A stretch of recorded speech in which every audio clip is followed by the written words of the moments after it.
PhD എങ്ങനെ പോകുന്നു? PhD അടിപൊളിയായിട്ട് പോകുന്നു. പഠിക്കുന്നതിന്റെ കുറച്ച് ബുദ്ധിമുട്ടുണ്ട്. അല്ലാതെ it's fun. I like studying. I like the whole PhD process. Like I said നമ്മള് സിനിമയിൽ നിന്ന് മൊത്തത്തിൽ വേറൊരു റിയാലിറ്റിയിലാണ്, ലൈക്ക് ഒരു ഭയങ്കര ഗ്രൗണ്ടഡ് ആയിട്ടുള്ള റിയാലിറ്റിയാണ് അക്കാഡമിക്സില്. And I like that space. I feel it gives me new perspectives. Keeps me grounded എന്ന് തോന്നാറുണ്ടോ? എങ്ങനെ? ഇറ്റ് കീപ്സ് മീ ഗ്രൗണ്ടഡ് എന്ന് തോന്നാറുണ്ടോ? Academics definitely keeps me grounded. Especially സൈക്കോളജിയും കൂടെ ആയതുകൊണ്ട് ഞാൻ ഉം. പല ആൾക്കാരുടെയും പല രീതിയിലുള്ള കഥകളും കാര്യങ്ങളായിരിക്കും നമുക്ക് ഈ പഠിത്തത്തിൽ കൂടെ നമുക്ക് അറിയാൻ പറ്റുന്നത്. So when you look at things from another person's point of view, it definitely does give you some sort of grounding that ഉം. okay, സിനിമ ഇതൊന്നും മാത്രമല്ല ജീവിതം, ഇപ്പുറത്തും വേറൊരു റിയാലിറ്റി ആൾക്കാർക്ക് ഉണ്ടെന്നുള്ളൊരു കാര്യം നമുക്ക് പലപ്പോഴും ഇടയ്ക്കിടയ്ക്ക് നമുക്കൊരു റിമൈൻഡർ ആയിട്ട് ഉം. ഇങ്ങനെ വന്നുകൊണ്ടിരിക്കും. സോ ഐ ഈ ഫീൽ ദാറ്റ്. കാണാൻ വരുന്ന ആളുകളോ അല്ലെങ്കിൽ സംസാരിക്കുന്ന ആളുകളോ ചിന്തിക്കില്ലേ ഇത് നടിയല്ലേ, അയ്യോ ഇത് ഇല്ല, അത് അത് അത് അത് ഇടയ്ക്കും ലൈക്ക് ഇവിടെ ഇപ്പം അധികം വളരെ കുറച്ച് മലയാളികളായിട്ട് ആൾക്കാരെ പേഷ്യൻസ് ആയിട്ട് ഇവിടെ കാണാറുള്ളത്.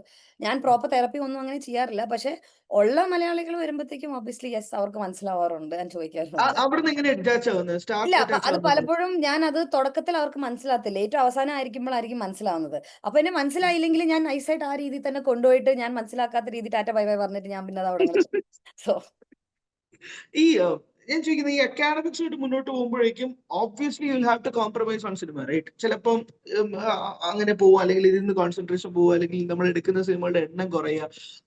അങ്ങനൊരു point of decision in your life, ആ മൊമെന്റിനെ പറ്റി ഒന്ന് സംസാരിക്കുമോ? വെദർ ഓക്കെ ഞാൻ ഇത് പെർസ്യൂ ചെയ്യാം, എന്റെ കൂട്ടത്തിൽ ഇത് പോവാമെന്ന് പറയുന്നത് ഒരു എന്താ പറയുക, ഒരു റിസ്കി ഡിസിഷൻ ആണോ? നമ്മൾ ചിലതിൽ സാക്രിഫൈസ് ചെയ്യേണ്ടി വരിക എന്ന് പറഞ്ഞ പേരുണ്ടല്ലോ. ആ ഡിസിഷൻ മേക്കിംഗ് എങ്ങനെയുണ്ട്? അത് കുറേ നാൾ മുന്നേ എനിക്ക് തോന്നുന്നു ഞാൻ BSc ജോയിൻ ചെയ്തപ്പോ തൊട്ടേ that has been one crucial factor. Because ഞാൻ ആ സമയത്തും കുറേ നല്ല പടങ്ങളൊക്കെ വന്നതും ചിലപ്പോൾ യൂണിവേഴ്സിറ്റി എക്സാമിന്റെ സമയത്തോ വേറെ എന്തെങ്കിലും ഇമ്പോർട്ടന്റ് ആയിട്ട് അക്കാഡമിക് ഇവന്റ് നടക്കുന്ന സമയത്തായിരിക്കും ഇവിടെ ഒരു സിനിമ വരുന്നത്. അപ്പൊ കുറെ പ്രോജക്ട്സ് ഞാൻ പരീക്ഷ പാസ്സാൻ വേണ്ടിയിട്ട് മാത്രം ഞാൻ മാറ്റി വെച്ചിട്ടുണ്ട്. But I don't regret those choices as such. Of course there are lot of മലയാളമായിരുന്നോ പ്രോജക്റ്റുകൾ? അതെ, മലയാളം തന്നെ. There were a lot of nice movies that I would have liked to do. പക്ഷെ ഞാനിപ്പോ ആലോചിക്കുമ്പോഴത്തേക്കും I'm quite happy with how my life has progressed. ഈ ഒരു trying to find my balance between academics and movies. അതുകൊണ്ട് എനിക്ക് വലിയ അങ്ങനെ റിഗ്രറ്റോ സങ്കടം ഉണ്ടോ എന്ന് ചോദിച്ചാൽ അങ്ങനൊന്നും ഇല്ല. It's nice. It's just that C ഒരു സിനിമ വരുവാണെങ്കിൽ അത് ഒരിക്കലും വരത്തില്ല. പക്ഷേ ഇപ്പൊ പരീക്ഷയുടെ കാര്യമാണെങ്കിലും അത് എനിക്ക് വീണ്ടും എഴുതാം. പക്ഷേ വീണ്ടും ഇതേപോലെ ഇരുന്ന് പഠിച്ചെഴുതുന്ന ആലോചിക്കുമ്പോഴത്തേക്കും ഞാൻ ആലോചിക്കും സാരമില്ല, സിനിമ പോയാലും കുഴപ്പമില്ല, എനിക്ക് വീണ്ടും പരീക്ഷ എഴുതാൻ വയ്യല്ലോ എന്ന് വെച്ചിട്ട് ഞാൻ പിന്നെ പരീക്ഷ എഴുതാൻ പോകുന്ന അവസ്ഥയുണ്ട്.